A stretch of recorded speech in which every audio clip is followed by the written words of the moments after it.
Jail से अरशद नदीम के नाम लिखे गए खत में मुबारकबाद के अलावा किसके लिए जिद्दोजहद करने का कहा गया है। शाह महमूद कुरैशी ने अपनी जमानत के बदले किसको जमानत देने के लिए जज साहब से दरखास्त की। 14 अगस्त पाकिस्तानी परचम लेकर निकलने में अब तक क्या प्लान मुरतब किया गया है। हुकूमत एक बड़े स्कैंडल पर पर्दा डालने की कोशिश कर रही है या उसका भांडा फूट चुका है। जलसों की इजाजत के बाद हुकूमत को क्या मुश्किल पेश आने वाली है। नए चीफ जस्टिस का ऐलान कब तक मुतवक्के है और इसे किस मंतिक के तहत अभी तक बताया नहीं जा रहा। आप सब पर सलामती हो। अहमद कमाल परवाजी का लिखा हुआ है, इतना मोहतात कि जुम्बिश नहीं करने देगा, उम्र भर एक गुजारिश नहीं करने देगा। उससे उम्मीद ये करते हो कि सूरज का तवाफ वो तुम महवर पे भी गर्दिश नहीं करने देगा। दिल ही चाहेगा तो जंजीर के टुकड़े होंगे, इससे पहले कोई कोशिश नहीं करने देगा। पार करने के लिए आज भी दरिया का बहाव ऐसा रखेगा कि ख्वाहिश नहीं करने देगा। मैं यासिर रशीद हूं और आप मेरा वीलॉग देख रहे हैं। नाज़रीन, इस वीलॉग के अंदर पाकिस्तान के सियासी मंजरनामे के ऊपर बात की जाएगी और बिलखुसूस अदालती मंजरनामे पे, और फिर एक मखसूस पैगाम जो अरशद नदीम के नाम पहुंचा है उसके ऊपर बात करेंगे। और इसमें इस बात का इहाता किया जाएगा कि हुकूमत वक्त इस वक्त कितनी मुश्किल में फंसी हुई है, क्योंकि जो बातें की जा रही हैं कि 2 माह का अरसा हुकूमत के पास है, क्या वो किसी रवाबित की बुनियाद के ऊपर है या सिफारती बुनियाद के ऊपर है या सियासी बुनियाद के ऊपर है या हालाती बुनियाद के ऊपर है। इस वक्त हमें यह देखने की जरूरत है कि जो चहमगोइयां हो रही हैं, मुख्तलिफ समत से आवाजें आ रही हैं, उसके पीछे छुपी हुई जो हकीकतें हैं वो आश्कार क्यों नहीं हो रही। हुकूमत ने बेहद हरबे आजमा लिए हैं। हुकूमत ने मखसूस नशिस्तों के हवाले से कर लिया, हुकूमत ने पार्टी जलसों की इजाजत ना देने के हवाले से कर लिया, हुकूमत ने कारकुनान पर दबाव बढ़ाने के हवाले से कर लिया, जमात इस्लामी के साथ किए गए धरने में मुज़ाकरात के हवाले से भी हुकूमत ने अपनी हिकमत अमली तरतीब दे ली। लेकिन इस सब के बावजूद हुकूमत के पास जो है वो किस हद तक हुक्म का इक्का मौजूद है, बुनियादी सवाल है। मैं बात आज इस व्लॉग में सबसे पहले करूंगा पाकिस्तान तहरीक इंसाफ के मरकजी रहनुमा शाह महमूद कुरैशी के हवाले से, जिन्होंने कहा कि बानी पाकिस्तान तहरीक इंसाफ इमरान खान की सियासी हकीकत को तस्लीम किए बगैर मुल्क में सियासी इस्तेहकाम नहीं आ सकता। आज कोट लखपत जेल के अंदर जब उनकी समाअत थी तो शाह महमूद कुरैशी साहब ने इस मौके के ऊपर कहा कि मैं 40 साल से सियासत कर रहा हूं, लेकिन 39 साल मुझ पर कोई मुकदमा दर्ज नहीं हुआ। 1 साल में मुझ पर दर्जनों मुकदमात हो गए। उनसे सवाल किया गया, शाह महमूद कुरैशी साहब ने उस सवाल के जवाब में यह कहा कि किसी को बुरा लगे या अच्छा,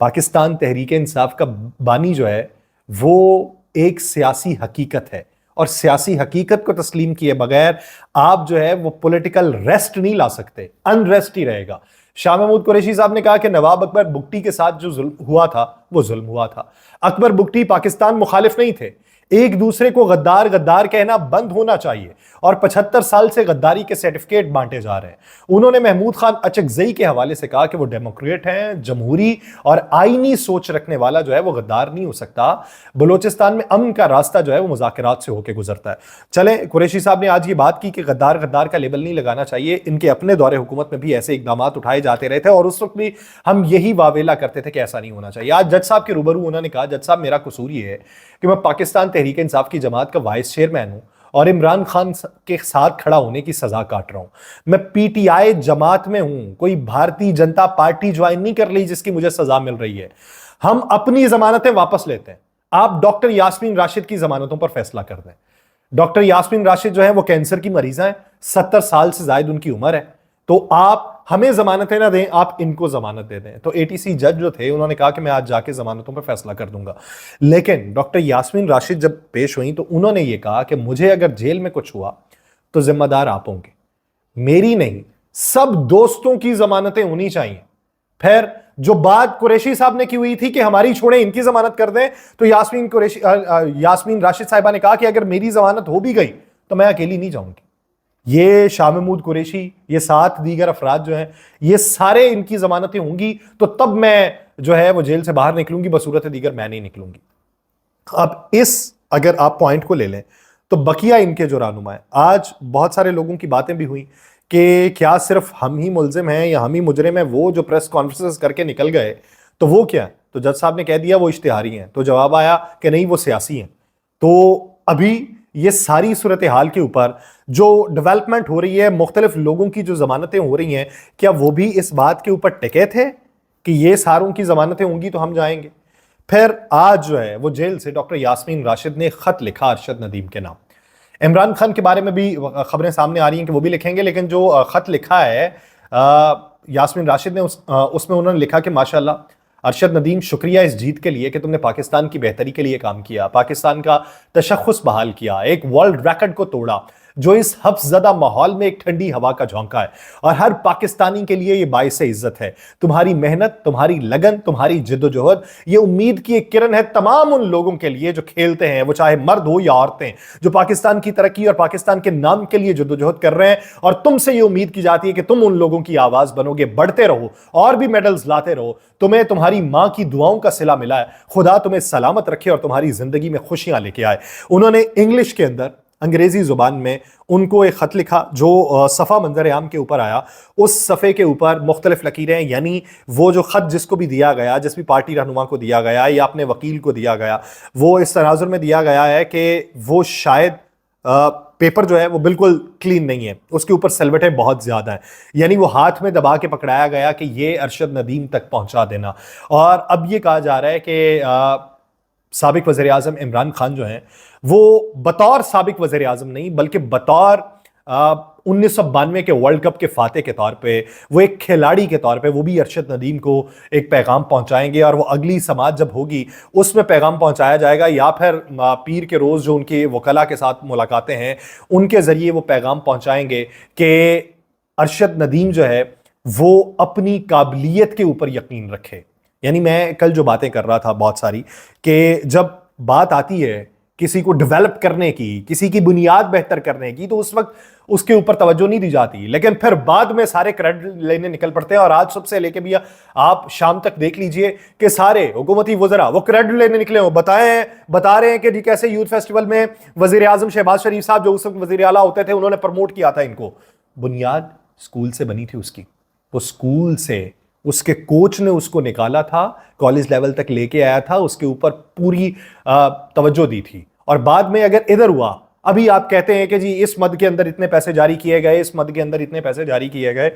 سوال یہ بنتا ہے کہ جب عالمی میڈیا بول رہا تھا اس وقت جواب کیوں نہیں دیا تھا آپ نے؟ کیونکہ اس وقت گولڈ میڈل نہیں تھا، اس وقت اولمپکس نہیں تھا، اس لیے آپ اس وقت نہیں بول رہے تھے، کیونکہ اس وقت تو ایک قسم کی آپ کی نظر میں ہار تھی۔ ٹھیک ہے، ایک چلا گیا، تکا لگ گیا، جیت گیا، لیکن اب گولڈ میڈل آیا تو آپ کو لگتا ہے کہ ساری جدوجہد ہماری تھی۔ دوسری طرف سیاسی منظرنامے میں بات کریں تو پاکستان تحریک انصاف کی طرف سے عمر ایوب نے جو پیغام دیا کہ 14 اگست کو تمام جو لوگ ہیں وہ لے کے نکلیں پرچم کو، پاکستانی پرچم کو، تو بہت سارے لوگ یہ کلیم کرتے ہیں کہ ساری پاکستانی پرچم لے کے نکلتے ہیں تو یہ کلیم کریں گے یہ سارے ہماری پارٹی کے کارکنان ہیں، لیکن اس میں وہ طلبہ تحریک کو بھی مضبوط کرنا چاہتے ہیں۔ اس کے پیچھے کی جو منطق ہے نا وہ میں آپ کو آگے چل کے بتاتا ہوں، لیکن اسی بیچ آپ کو یہ بتاؤں کہ وفاقی حکومت نے آج جو اعلان کیا، جس میں انکوائری کے حوالے سے گندم اسکینڈل کی انکوائری ہے، فیڈرل انویسٹیگیشن ایجنسی نے وزیر اعظم کو بتایا کہ ہم اس کی تحقیقات شروع کر چکے ہیں۔ اب یہ جو تحقیقات شروع کی ہیں، سب سے پہلے کہا جاتا تھا منطقی انجام تک پہنچائیں گے، پھر کہا جاتا تھا کیفر کردار تک پہنچائیں گے، پھر کہا جاتا تھا ان عناصر کو سامنے لائیں گے، پھر اس ضمن کے اندر ایک سیکرٹری کو معطل کر دیا گیا، اب اسے بڑی ذمہ داری سونپ دی گئی۔ 3 دن پہلے میری وفاقی وزیر کے ساتھ ایک بات ہوئی اور میں نے ان سے پوچھا کہ یہ گندم اسکینڈل کا کیا بنا، تو انہوں نے کہا جی اسکینڈل تو تھا ہی نہیں، آپ ہے اس کے اندر کچھ تو ہمیں بتا دیں، وہ تو ایسا کچھ تھا ہی نہیں، وہ غلط مینجمنٹ ہوگی، غلط ٹائمنگ کے اوپر ہم نے منگوا لی، تو اس کے اندر تو ایسا کیا تھا، اس کے اندر تو ایسا کچھ نہیں تھا۔ اور اگر ایسا کچھ نہیں تھا تو اب یہ پوچھنا بنتا ہے کہ فیڈرل انویسٹیگیشن ایجنسی نے جا کے یہ کیوں کہا کہ ہم اس کے اوپر جو ہے وہ تحقیقات شروع کر چکے ہیں، کیونکہ ان کو یہ پتا ہے کہ وقت گزرنے کے ساتھ 2 ماہ کے بعد کی کیفیات کا پتہ نہیں، 2 ماہ کے بعد کا اندازہ ہے نہیں، تو 2 ماہ کے بعد جو چیز شروع ہوگی تو ابھی وہ نام نامینیٹ کر دیے جائیں کہ بلی کے بکرے کون بنیں گے، تو اس لیے وہ جو چھپانے کی کوشش کی جا رہی تھی اب وہ بلی کے بکروں کو تیار کیا جا رہا ہے کہ کون ہوں گے، لیکن وہ جو ایک پہلے بلی کا بکرا بنایا تھا اب اسے بڑے عہدے کے اوپر فائز کیوں کیا؟ یہ ایک سوال سادہ سا معصوم سا، اگر اس کا جواب آپ ہمیں بطور عام پاکستانی بتا دیں، آپ ہمارے بطور آقا ہمیں اس کا جواب دے دیں تو شاید ہم بھی رام ہو جائیں۔ دوسری بات یہ کہ جلسوں کی اجازت دی گئی، وہ بھی عدالت کے انٹروین کرنے کے اوپر، ایک 22 کو اور ایک 13 کو۔ अब उन जलसों के अंदर जो इनकी हिकमत अमली है वो क्या रहेगी, क्योंकि ये तैयारियां अपनी जोरों शोर से कर रहे हैं। 22 को जो जलसा इनका होने जा रहा है वो किस हद तक बड़ा होगा, और सोचा यह जा रहा है कि उसे जो है वो तब्दील कर दिया जाए धरने में, जिसकी इजाजत इनके पास नहीं होगी। लेकिन वो आम शहरों की जो इंतजामिया है इनकी, जो इनकी वहां की बॉडी है, उनके मुताबिक सिफारिशात ये दी जा रही हैं कि जलसे की अगर इजाजत है तो धरना देके बैठ जाए। जबकि मरकजी सतह पे बातें ये हो रही हैं कि नहीं, हमें ये कहा गया है, हमें पाबंद बनाया गया है कि जिस चीज की इजाजत अदालत देगी सिर्फ उसी के ऊपर पाबंद रहना है। तो उसमें ये देखने में आ रहा है कि शायद ये क्लैश पड़े। वो कारकुनान जज्बाती हैं, वो कारकुनान कहते हैं कि निकलना चाहिए और बैठना चाहिए, और इनकी मंतक ये है कि अदालती मंजरनामे के साथ रिलेट करते हुए हमें कहीं ना कहीं पे बैठने की जरूरत है। दूसरी तरफ जो बात मैं पहले कर रहा था कि इस तनाजुर के अंदर पाकिस्तान तहरीक इंसाफ के पास अब प्लानिंग क्या बाकी बची है। वो प्लानिंग में वो झंडे लेके जो निकलना चाहते हैं, उन्हीं झंडों में वो ये बताना चाहते हैं कि ये तमाम पाकिस्तान तहरीक इंसाफ के कारकुनान हैं। लेकिन उसके पीछे उनकी मंतक एक ये भी है कि अगर पार्टी झंडा लेके निकलेंगे तो पार्टी झंडे के ऊपर बड़ी कदगनें लगाई गई हैं, और हमें बड़ी मुश्किल से अदालत से ये इजाजत मिली है कि आप जलसा कर लें, जिसकी बुनियाद के ऊपर ज़िला इंतजामिया भी मानी है। तो हम कोई ऐसा मौका नहीं फराहम करना चाहते कि हमारे ऊपर फिर से लेबल लगे, और इसी मंतक की बुनियाद के ऊपर वो ये चाहते हैं कि सिर्फ पाकिस्तानी झंडों को लेकर निकलना चाहिए। मैं इस बात का कायल हूं, ना कोई पार्टी मुकद्दम है, ना कोई शख्सियत मुकद्दम है, ना कोई ओहदा मुकद्दम है, ना कोई इदारा मुकद्दम है, ना कोई और तबका मुकद्दम है तो मुल्क मुकद्दम है, मुल्क का झंडा मुकद्दम है। और एक दिन वो आएगा कि इसी झंडे के तले सारे खड़े होंगे, और उस दिन पशेमानी उनको ये हो रही होगी कि दलीब मिल के करे आहुजारियां, तो हाय गुल पुकार मैं चिल्लाऊं हाय दिल। उस वक्त दिल के फफोले जो हैं वो ये उसको फरोलेंगे, बैठ के उसका अंदाजा लगाएंगे कि हमारे साथ क्या हुआ। और आखिरी बात ये कि नए चीफ जस्टिस के ऐलान के हवाले से पाकिस्तान तहरीक इंसाफ ने एक हिकमत अमली अपनाई है कि गाहे बगाहे उसकी बात करते रहना चाहिए, कि जिस तरीके से जस्टिस काजी फायज ईसा साहब की जब तैनाती होना थी तो उस नोटिफिकेशन से 3 महीने पहले इन्होंने नोटिफिकेशन बाकायदा तौर पे जारी कर दिया था कि ये अपकमिंग चीफ जस्टिस हैं। तो अब ये बनाना चाहते हैं कि ये अपकमिंग चीफ जस्टिस का ऐलान अभी करें, और ये इन्हीं की रिवायत थी। पीडीएम हुकूमत के अंदर इन्होंने ऐलान किया था, तो ये अपनी रिवायत को बरकरार रखें और अपनी ही रिवायत से मुंह न मोड़ें और ये ऐलान करें। और जब ये मजबूर होकर ऐलान करेंगे तो फिर वो बातें पसे पुश चली जाएंगी। इस वक्त कुछ अनासर हैं, कुछ लोग हैं